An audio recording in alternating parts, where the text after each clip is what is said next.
Welcome to the Slay Your Day show with Avi Vatsa. All right, welcome to the Slay the Day show. I am your host, Avi V, and today we're going to talk about how to build an online empire with our special guest, Eran Bucai. Eran is an online entrepreneur and freelancer living in Australia who lives off passive income thanks to his affiliate marketing, tech support membership, and freelance business building. I came across something and started digging and went down that rabbit hole basically. So there you go. Wow. When was that? This was late 2016, early 2017 is when I started digging. Yeah. Awesome. So you've been at it for 6 years. And then I remember you had you built $100,000 plus in 1 year, the first year, and then it all blew up. What happened there? Exactly. I mean, that experience, it's interesting. I don't consider myself having been online for 5 years. I really don't. I consider myself having been online for 2.5 years, because the first 2.5 years, it was like, just visually imagine in your head for a moment that you're in a race and you've got the starting lineup, and then the word go or the whistle blows and you need to start running forward. And I ran backwards for the first 2.5 years. And then 2.5 years later, I was like, hang on, or a year and a half later, I was like, well, hang on, why am I running backwards?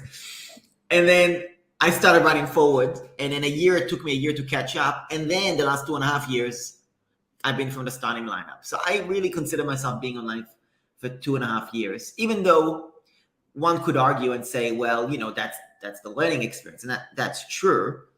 But doing something, getting into the habits the wrong way, it's a little bit like doing workouts. Like, you can do workouts for 5 years, but if your form is bad with your exercise and you're doing your form on push-ups is awful for the first 2.5 years, you didn't do any exercise for 2.5 years.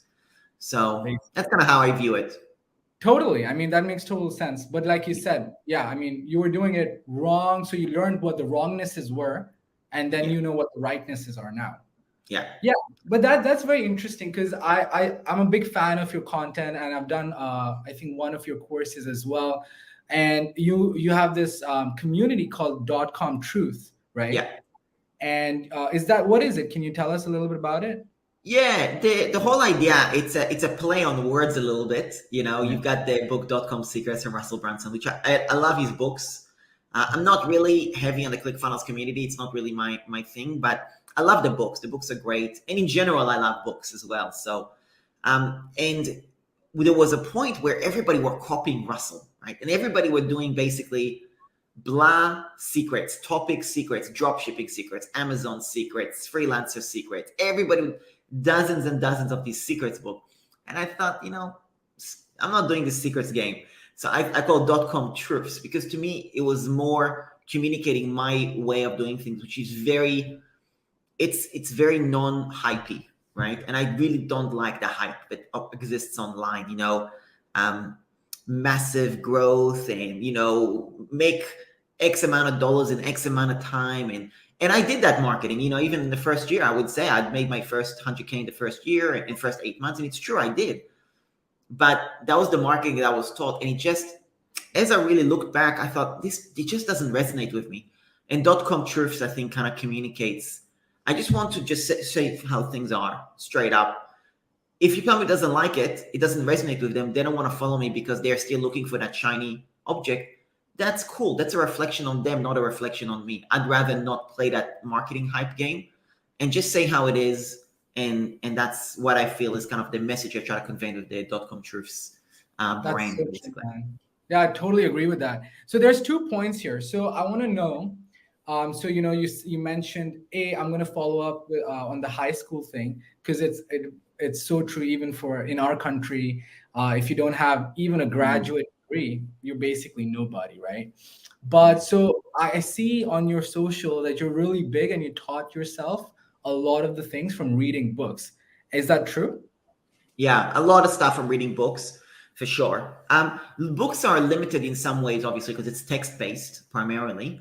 So there's only so much you can learn from books. But I'll tell you what I love about books. I'll tell you what I'm big on. I'm big on people not wasting my time, right? Yeah. And I'm big on spending my time really, really wisely. And I think that the fact that I started my career at 30, basically, I felt from the very get-go like I've got some serious catching up to do. Like serious, no connections. I don't know anybody.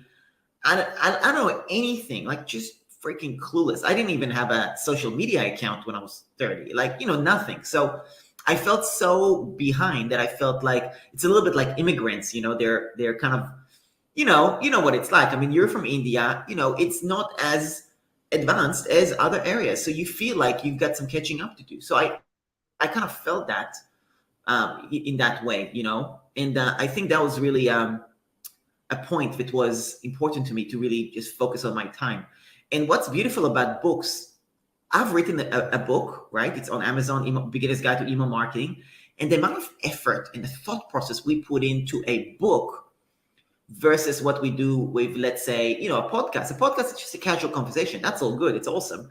And it's good to build relationships and connections and get the feel for how the person is as a person and get the vibe. But with a book, it's condensed lifetime of experiences, right?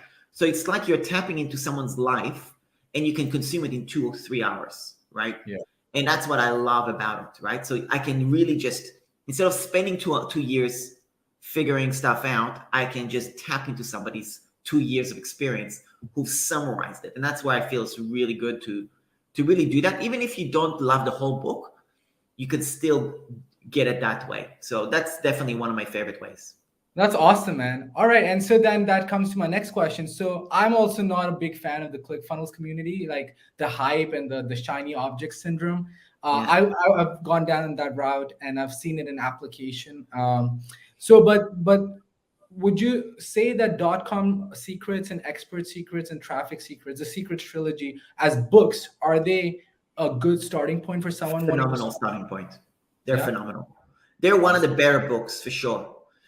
That's the thing, right? The books, just so good. So Right. well summarized, well condensed, well written, great supplementary content as well. But it leads to the upsells, right? And sometimes the upsells are cool, but like, depending on where you are in business, I mean, $97 a month or $297 a month for somebody just starting out, that's a lot of money for a lot of people. There's no two ways about it. And it's just that things have evolved and technology evolves so fast. There's so many great solutions for technology. You don't have to lock yourself in to stressful overheads, right? Now, I'm at the stage where, I'm paying a lot more than $297 a month. I'm paying $800 a month in subscription costs and all that. But I'm in a different place in my business where that's not stressful, if that makes sense. For other people just getting started, that's just ridiculous amount of expense, right? Right. So there is also a time and place for when you would do things. I might want to use ClickFunnels at some point because I want, you see, I'll give you a very important point here. I might want to do that because I want the 2 Comma Club award. Why? Because I want the networking and the social proof of the 2 Comma Club, as an example. That doesn't mean that I'm using ClickFunnels because it's the best one. I just want the connections, which is a completely different strategy, right? To how you go about things. But it's something you can consider when you can spend an extra $1,000 a year and it doesn't bother you, right? But if you're just getting started, it should bother you, Yeah. No, absolutely. I mean, you've basically built your business now. You have over 1,000 clients. I mean, you've served all across the world, right? Yeah. And you have a successful outfit. You have a membership. You have a software program. So my question is and you built all of this without spending a ton of money. You kind of bootstrapped your way, right? Yeah. So if Eran was talking to his younger self 6 years ago, what would Eran tell Eran?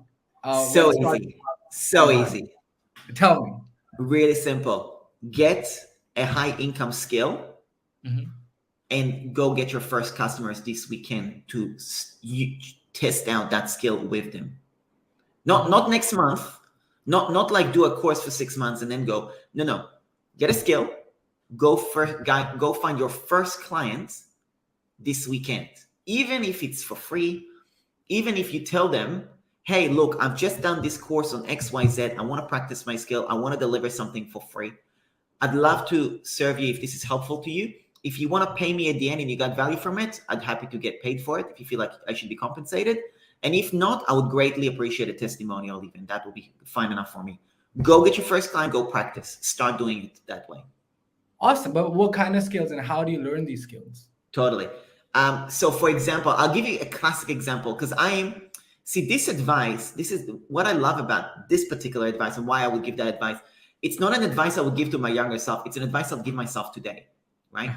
I'll give you an example. Last week, I went and I've been following this guy on Instagram, and he does like really cool designs with Figma. Figma is just a design tool. You may or may not have heard of it.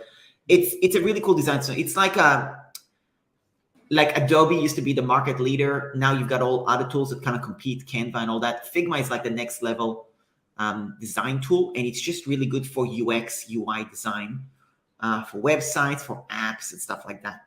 Now, I really want to kind of look into, okay, how can I up level my design skills? Because I think my funnel skills with copy and structure and things like that, I'm good at that.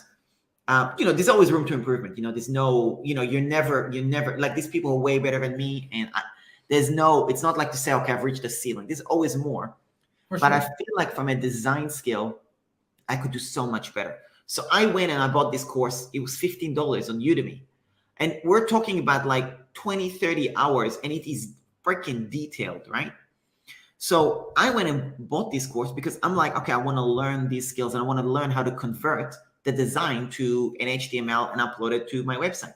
Now that is like, for some people, that's like, I'm talking freaking Japanese. Like, what the hell are you talking about? And that's okay. The point is, pick one skill. Now, when I started, the first skill was I built Shopify stores. That was the first thing I did, right? Just a Shopify store, really basic. And even when somebody asked me to build one, I said, I only know how to build a website on this one theme. So if you are okay with this one theme, which was the basic theme on Shopify, I could do it. And I had two people, they're like, yep, I'm happy with it. I said, great, let's do it. I got paid $200 and I got paid $500. Happy days. I gained some experience, all that stuff, right? The next one was WordPress, Elementor, and I didn't even do it myself. I had somebody else do it. I paid somebody else to do it. But then when they built it, I said, show me how you built it. So then I could see how they did it as an example. Okay. And then I learned more about the drag and drop software tools like ClickFunnels and all that stuff. ClickFunnels. And by that stage, I was using Podia. So I learned how to use Podia. So I was like, let me build Podia websites. Podia is an online course platform, right? So I did websites on Podia primarily.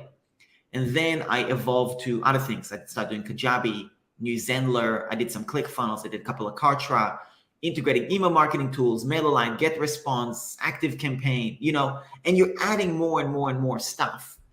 And, you get a feel for what you love, what you don't love, what works in your business, what doesn't. Just recently, the last 6 months, I was really focused on building. Focused on building my YouTube as well. So I had to learn video editing because I'm also creating online courses. So I learned video editing. So I went and I learned some video editing, and I actually really enjoy video editing. Like really, really enjoy it. And now what I did is I documented what I learned with video editing into my own course because I was like, I love video editing, but bloody hell, it's time consuming. It's so time consuming. So I found 2 VAs and I took them from scratch. And then I said, here you go. Here's my course on video editing. Learn how I want it done. And then now they're doing my video editing. But now I've got a collateral. I've got a course that teaches VAs how to do video editing, which I can now sell to my customers. That's awesome. Yeah, but all this stuff, it all goes back to skill.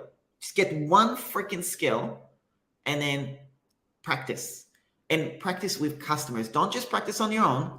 Yes, practice on your own too, but practice with customers. Even if it means, you're not charging as much as you're worth, quote unquote. That's cool. Gaining that experience. And you're building relationships. You're building reputation. You're getting testimonials.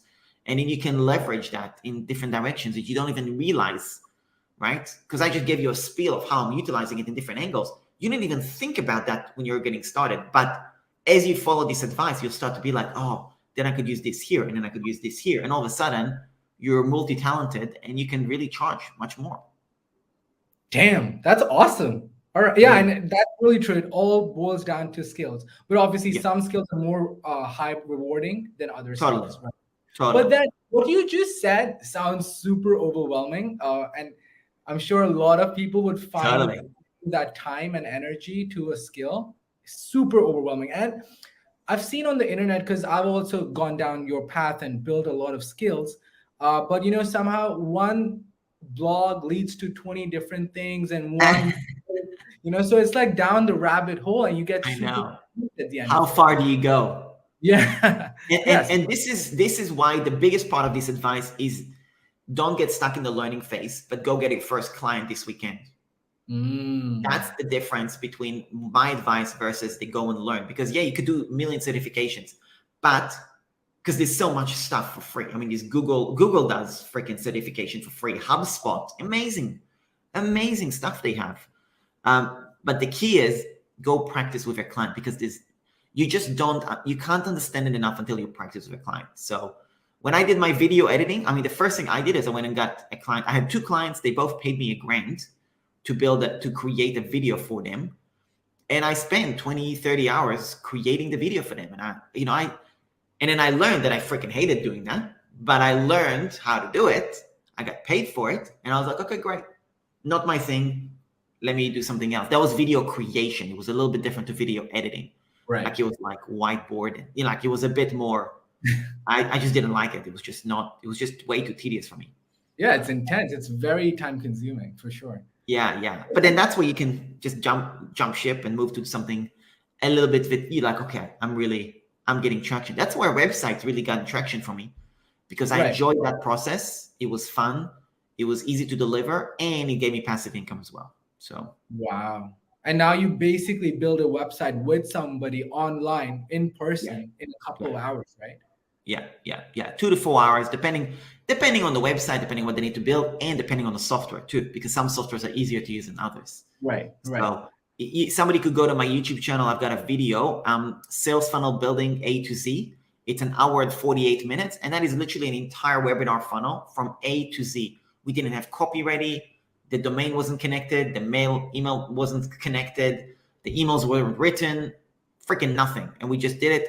The video it took us 3.5 hours to do together, but the video I had a video editor edit it down, and it's an hour and 48 minutes. Basically. Wow. So you actually walk someone through the entire process in that video. Literally step by step.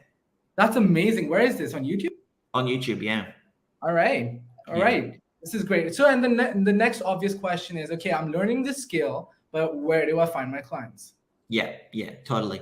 So number one, Facebook groups. No question. Facebook groups is where they are. They're hanging out in Facebook and they're looking for people, right? So there's so many Facebook groups with really great people, entrepreneurs, small business owners, and it's just a matter of finding. And it's a little bit tricky because I need to think about an example of an analogy of something that will be really good, because I can't give real examples, because that's like violating clients, like because that's where that's where they tap into their customers. But like today I spoke to one customer and they found this Facebook group, and my God, it is just a freaking gold mine. Really? Gold mine. One post that person did ended up with 20 strategy calls from that one post. No way. And it is the group, it's a freaking gold mine. I mean, when she told me that, I was like, that is so good. And then we went and she shared with me on Zoom what she did in the Facebook group. And I said, show me how you reply, how you comment, how you DM, what you DM. And I gave her coaching on how to do that process way better. But the group, the gold mine is there. So it's just a matter of finding a group where you can serve somebody. So for example, let's just pick a classic example, video editing. Let's just say you want to do video editing. You need to find a group of course creators or a group of YouTubers, right? And not just YouTubers starting out. You need YouTubers who are established, looking to outsource, as an example. And the beautiful part about YouTube, for example, if you're doing video editing, is if you do a really high quality video editing project, because it's somebody that already has an audience, somebody will see the video, they're like, wow, who edited your video? All of a sudden you get a referral network, right? So But the key is start with one. Like I know the title of this, like it's all about online empire. Forget empire. One. Just get one freaking customer and just grab hold of it and do an unbelievable job with that one customer, because that one customer will lead to opening the next door for you, whether it's through your own testimonial experience, practice, and confidence, or they will open the next door for you, one or the other. Wow. That's so true, man. I mean, Facebook groups, you're so true, right about that. I did 300K last year just from Facebook groups. Yeah, it's crazy. Yeah, it's crazy. It's insane. But what you just said, like finding, okay, who needs this service? Oh, course creators, and then joining that group. And there's groups on Facebook for everything. That's right. Everything. Amazon, YouTube, whatever. Like everything's there, right? Wow. That's like a lot of great advice right there, man. And then and then there's the other thing where you say you live off of passive income, and a lot of people watching this today have that goal to live off of passive income. What does that mean, and how did you achieve that? Yeah, passive income is such a misunderstood concept, and also it's a very overhyped concept, because there's so much massive action you need to take to get to the passive. And also there's different levels of passive, right? There's different gradients. So I see people who are making passive income from YouTube, for example, right? And they're making that residual 500, 1,000, 5,000, 10,000 a month or whatever from YouTube, or even more. But they need to come up with content every week. They need to come up with content every month, right? So there is a passive element to it, yes. But if you start feeding the YouTube machine, are you really going to remain with that passive? Maybe to some degree. Is it going to stagnate, or is it going to drop? Probably stagnant, maybe even drop. So you just got to be aware that there is a level and varying degrees of passive income. The passive income that I really like is affiliate marketing of software products. Because once I build a website for somebody, let's say on Kajabi, for example, and they pay a certain amount of money. So let's say they paid me $1,000 or $2,000 to build their website on Kajabi. Then they're paying Kajabi $2,000 for the year for the subscription. Because they paid me $2,000 to build their website, chances are they're going to stick around with that platform for a while, at least a year, 2 years, 3 years. You know what I mean? They're not going to move away from it unless they really make no money, right? Which, if you did a relatively good job, it should help with that, right? Now, you can't control their marketing and sales necessarily when you just build their website, but you do have some control to help them. At least do your best to give them the best foot forward, obviously, with a good website, right? Now, the thing is that if they're paying $2,000 a year for Kajabi, you're getting 30% of that, $600-700 US in recurring income every year. If you just do the math on that, you don't have to go crazy, depending on where you live, right? Let's just say you get paid $50 a month per customer from Kajabi, and you need $3,000 to live off, let's say, per month, $4,000, okay? So if you need $4,000 per month divided by 50, you need 80 Kajabi clients, right? So you need to go and say, I'm looking for people to build their Kajabi website. I'll do it for free if you pay for the annual subscription, for example. Wow. You could do something like that. You get 80 websites built for free. You're at $5,000 passive income, because you're just getting paid so long as they're hosting. You're not, you know what I mean? That's huge. But that's like, affiliate with a service. There's a lot of people who talk about affiliates as in like, and I want to know if this is true or not. Like, me doing advertising and doing videos and content, selling a software. Does that work? Like, why would they buy from me? They could just go directly. They would buy for you because if you know your affiliate game, you would offer bonuses that are additional to what's the benefit of going through the website is you give them something extra on top. So that's how you do the affiliate game, is you need to offer bonuses, come up with those bonuses, right? For example, I'm promoting a course. I rarely promote a course, but this course I actually did, and I really liked it. It's the course that taught me how to build a membership. So that particular course, for example, it's a $2,000 course, and I make 40% commission, $800. So I'm offering bonuses that go along with that. So I've got a booklet that explains, okay, here's my bonuses if you use my link as an example. Now, that's actually like pretty much the only non-software product that I actually promote as an affiliate, but that's an example of something. And with software, I would say, for example, if you join using my affiliate link, I will hop on a Zoom call and help you build your website for half an hour or an hour or whatever, depending on what the thing is. Or I might give them access to some of my group coaching calls with my membership or whatever that's going to help them to give them a reason to sign up with me. In some cases, when you are a big enough affiliate, you can also go to the company and say, I want a coupon code just for my audience. And then you can actually genuinely give a discounted rate as well. So it will actually be cheaper for them to buy from you as an affiliate than it would from the company directly. That's not common, but you can, once you become much more savvy and you're proven as an affiliate, you can also strike those deals too. Wow, that makes a lot of sense, actually. Yeah. Okay. And so you basically live off of passive income.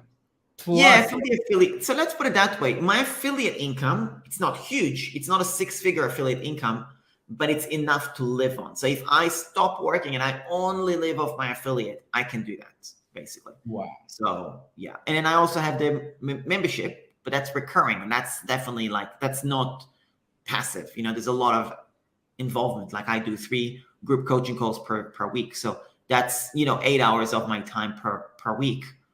But, I make a decent amount of money from that. So, for 8 hours a week, that's not so bad to make, 6-7 grand or whatever.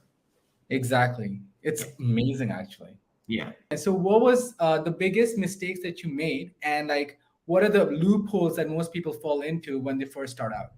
Yeah, that's a great question. Definitely shiny objects, for sure. Shiny objects, getting distracted and getting sidetracked to things that are just not, number one, either not ethical or they're just really not solid, right? So like the first year and a half, I worked with a company which was just selling high ticket courses and masterminds. And you would make affiliate income from selling the same courses and masterminds, which just becomes being like a pyramid of courses and masterminds. It's not really a solid business from that perspective, right?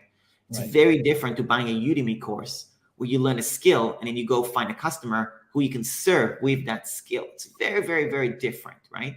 So that's a really important thing to avoid. Anything that you hear business opportunity, I'd run in the other direction. Just run in the other direction.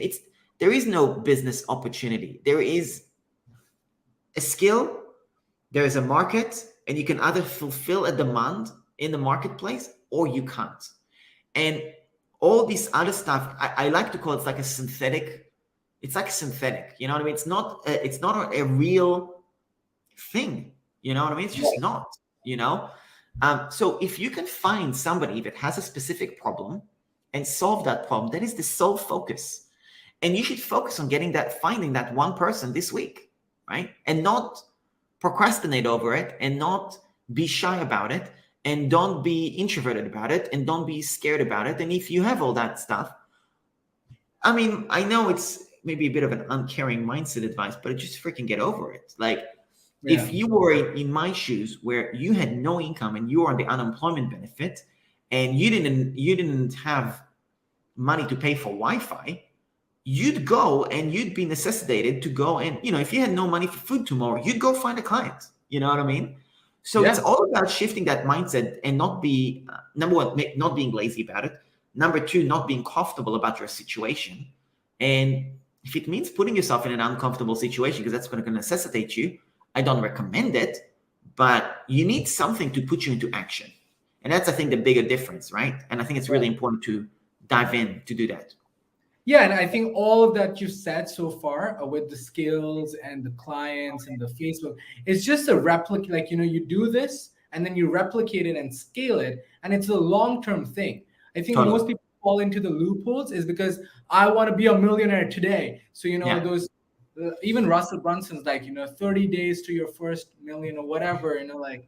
Come on. So I don't know if that's realistic. It's more of a shiny this time frames, those short time frames. I guess it but I don't think it's sustainable. Yeah, totally. There's a really good example. I noticed it recently, and then I saw this person, and she just skyrocketed to fame, 8 million on TikTok, 3 million on Instagram, 500,000 on YouTube. She's been in the game for 2 years on the online stuff. It is freaking mental. But her skill took her 8 years in university to learn. Right? So she's a lawyer. Oh. Yeah. A lawyer became famous on TikTok? Lawyering? Yeah. Because what she did was going through reading the fine print of different companies like airlines, and then giving advice on how to find loopholes to solve problems. So she's solving amazing problems and everyday problems people are having. It is so good how she's solving that. So many great helpful tips. So, but it didn't take her, like, I could easily be like, I was watching her and I was like, how the freaking hell she did this in a year and a half? Like, she didn't even know what affiliate marketing is a year and a half ago. You know what I mean? I'm like, what the hell? But then when you really look at it, and this is where the shiny object can occur, you can be like, she went. No, mate. She spent 10 freaking years in a university busting her, to learn all these things. You know what I mean? And then working in a law firm. And so no, it didn't take her 2 years and a half. It took her freaking 12. Yeah, exactly. Right? Yeah. Right. So this is where it's really important. Whereas, for example, for me, I've only started to upskill 2.5 years ago. Right. So to me, I'm like, well, she has 10 years ahead of me. Yeah. Yes, in the online space, maybe it's equal, but she's already had something, and that's a really important thing to understand as well. It's not, you can easily get it. Like somebody could watch this and start comparing with me, and don't. It's ridiculous. Yeah. You don't even know my background. You don't know my experience. You don't know anything. So there's no point comparing. You know what I mean? Exactly. And like they say, it just took me 10 years to become an overnight success. That's right. Exactly. Right. Okay. And so then one thing I face, so I want to know how you deal with this, is like when you're working from home or, alone as a solopreneur on your laptop, like, don't you feel like distracted sometimes? Or like, how do you handle, because it is distracting. I know you're sitting in front of a screen for so many hours. How do you cope with that? Yeah. Yeah, I mean, depends on, everybody's got their own level of tolerance for that and their own level of discipline as well. So if you have issue with discipline, you should do things to eliminate that. For example, take your phone, stick it in a totally different room. You know what I mean? Turn it off, put it in a different room so you don't, like, you're not like on your laptop working, you pick it up and you're like, oh, let me check my TikTok or something, and then starts in a half an hour later, you're like, oh, what the hell was happening? You know what I mean? There is also apps that block ads. There's apps that block YouTube. There's apps that you can do. There's an app called freedom something, freedom.code, freedom, maybe something.freedom, something like that. There's an app, and it literally like cuts off all your apps, and you could just do one thing. So depending on your level of discipline, you may want to explore apps that will eliminate those distractions. Now, there is also different skills like that you can learn, like with Gmail, filtering, for example, how to filter your emails. You should filter so you don't subscribe to people's email lists unnecessarily, or don't read them at all, or whatever, you know what I mean? So these things like that will eliminate distractions. So depending on how disciplined you are as to how much you should invest, you might want to spend the first week. All you should do is install all these little productivity hacks. There is YouTube videos. What's the name? Some principle where you work 25 minutes and 5 minutes break. 25 minutes, 5 minutes break. There is something like that, right? It's like a productivity. You've heard that. So there's YouTube videos, and what they do is it just goes in a loop where it's, does the 25 minutes, and then it buzzes, and then there's like little soft music for 5 minutes, and then it buzzes, and then you start again. And you could do a loop like that to keep your productivity, right? There is also project management tools, and you could just write down, okay, what is the things that you need to do today? And one thing that's really important about the productivity tools and writing what you're going to do today is when you're finished writing your to-do list, what people usually forget to do is now delete all the stuff. It is really just a total waste of your time. and really isn't going to move the needle in your business. All of a sudden, you have a to-do list of 20 items. You actually should really have 3 and nothing else, right? So that's another thing. So depending on the level of discipline as to how much of all the tips I've just kind of spat at you, and you can rewind and rewatch this and take notes, but all these tips I've just given you, depending on how disciplined you are, and you should know how disciplined you are, is to how much you should implement. You're a mute. That's awesome. That's Oh, yeah. great. Yeah. Yeah. Wow. And then do you feel like lonely sometimes? Like, you're kind of like so much into your stuff, like you're not partying. Do you party? Like, Do I go want out? party? Yeah. Do you go out, like, party on the weekends at night, drink?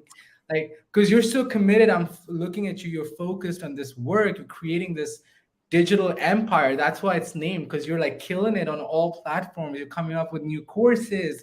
Yeah. Like, it's kind of like sacrificing that other life, so like, do you Yeah. feel a little bit like uncomfortable or lonely because of that? Not at all, to be honest. No? Not at Okay. all. I bet, but that's not to say that somebody else wouldn't, right? So A lot of people do, actually. a That's lot why of people do. So I can sympathize with it, and I know that I think I'm an anomaly a little bit to that degree. I had somebody cancel the membership with me today, and it was actually really like it's okay, it happens, right? So it's no big deal. But I asked her, we got along great, and we're good friends, and like no hard feelings, and I understand why she canceled as well. She's like, sometimes people are just not the best fit, and that's cool.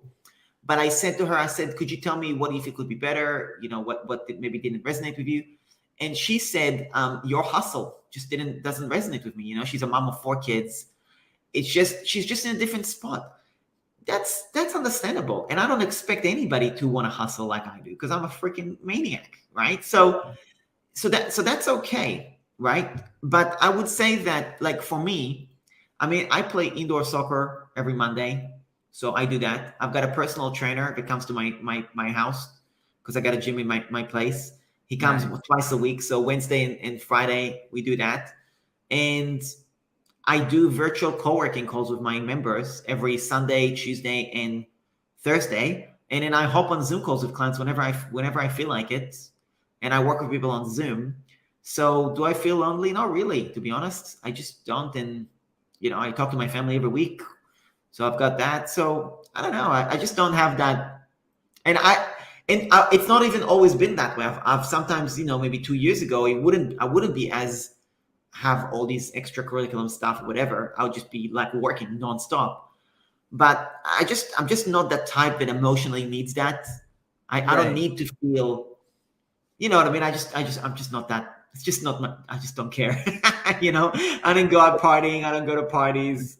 I don't go drinking. I don't need the weekend to chill. I just don't need it, That's intense, man. But then my next question is, how is that even possible? So what drives you, or what motivates you that you're so committed? You actually brought something up just a moment ago, which is really good, like sacrificing the outer life, right? And this is something that's really interesting, because people have different priorities as to what they consider life, right? Some people going fishing on the weekend, that's life. You know what I mean? Or hanging out with friends, that's life. Or gaming, to them, that's life. To me, life is helping people. That's what I enjoy doing, right? That is my priority. That's what I love to do. So to me, when I'm working, I'm not working. I'm living life. I'm enjoying that process. I'm enjoying the journey. And I think that's also a very, very good place to be, in terms of success. Like, I don't measure my success. I don't feel I've made it because I've made XYZ dollars, right? Like, these are accomplishments, and when you're making business decisions, you need to measure these things. Like, from a businessman standpoint, you need to always be thinking about your profit, your cash flow. Like, that's a business mindset. But from a life mindset, a human mindset, I'm just enjoying the journey. You know what I mean? So I don't really care. I want to buy a soccer team. I want to be a billionaire. But I don't care if I make it or not. It really couldn't care less. I'm just enjoying the journey to get there. And I think that's a really, really good place to be, I think, as well. So. Wow. You're special that way, man. That's hard for a lot of people. Yeah. But then, how do you cope? Do you ever? I mean, because you're that anomaly, but do you ever have like negative thoughts or like, the It frustration? sounds so, it And sounds so bad. No, to be you're honest, in the Matrix, man. yeah, I'm in the Matrix. No, but I think also when you're so when your attention is on other people and serving them, you don't have time to even. You just don't have Wow. time. Like I don't know. Like I'll tell you, and this somebody could take this the wrong way. Mhm. But if you're and it's not. This could really be taken the wrong way because there's people who are very passionate about what do they call it, like inner work and mindset and what's the word, like people work on their childhood traumas, and you know what I All mean, they right. do all that. Mm. It's cool, I get it, it's cool, but to me, if I'm focused on these things and I'm trying to resolve and my depression or this, to me, I'm being freaking selfish.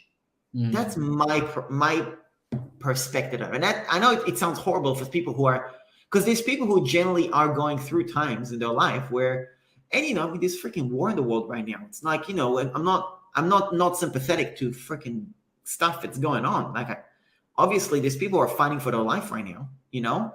So it's not to say there's no exception. Like I'm from Israel, right? It's not like it's not like we haven't had freaking terrorist attacks and buses blowing up, and you know what I mean? It's not like I've not experienced anything like that. So, Right. But the point is that if you are in a situation where you're not in a freaking war zone, yes, maybe you're in poverty, you know what I mean? Maybe you're definitely in an undeveloped country or whatever. But if you're like in a first world country, like you're in Australia, you're in the US, like you're in those countries, and if you've got Wi-Fi and you got a laptop, you should be pretty sweet. Like you should have nothing to complain about because you can go find that skill and you can make that money and you can do all that stuff and take, even if you are poor, if you've got a laptop and you got Wi-Fi, Yeah. you should be able to get your stuff together within a few months. Yeah. Awesome. Yeah. So sorry for all the people who are, maybe suicidal or depressed or suffering. I sympathize. Don't take that as I'm not being sympathetic. To me, if you could just channel your obsession instead of in your head, but toward other people, you'd have such a more easier time to enjoy life and be more productive and all that stuff. That is so true, man. That really is uplifting, and that's actually the truth. That's why it really hits with you. Like I can see that, and that is the secret. Like instead of having your attention inside, you got to focus outside on helping other people. Yeah. Wow, that is huge. Thank you so much for that. My pleasure. Awesome. And last question: how do you keep yourself so productive? When you're passionate about what you do and you enjoy what you're doing, I had somebody say to me some time ago, they were, I think I was on someone else's podcast or something. And they say, you're so passionate about technology. And I said, I got to correct you here. I'm not passionate about technology at all. Like it's got nothing to do with it. I'm passionate about helping people. Technology just happens to be a vehicle where I can help people and I can get freaking paid. That's all, It's not that I'm like, oh my God, I love websites. I didn't wake up one day and be like, I love websites. It's so not what I'm passionate about. Some people, like I know Russell's passionate about funnels. That's cool. I'm not passionate about funnels.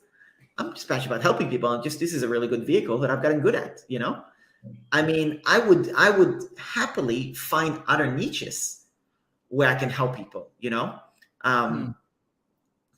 Yeah, I'd happily find other niches that I'm not an expert in and start diving deep and figuring it out. If I can find a gap in the market and build a business around that and help people, I would happily pick I would go in the dating niche or in the fitness niche or in the whatever. I don't care.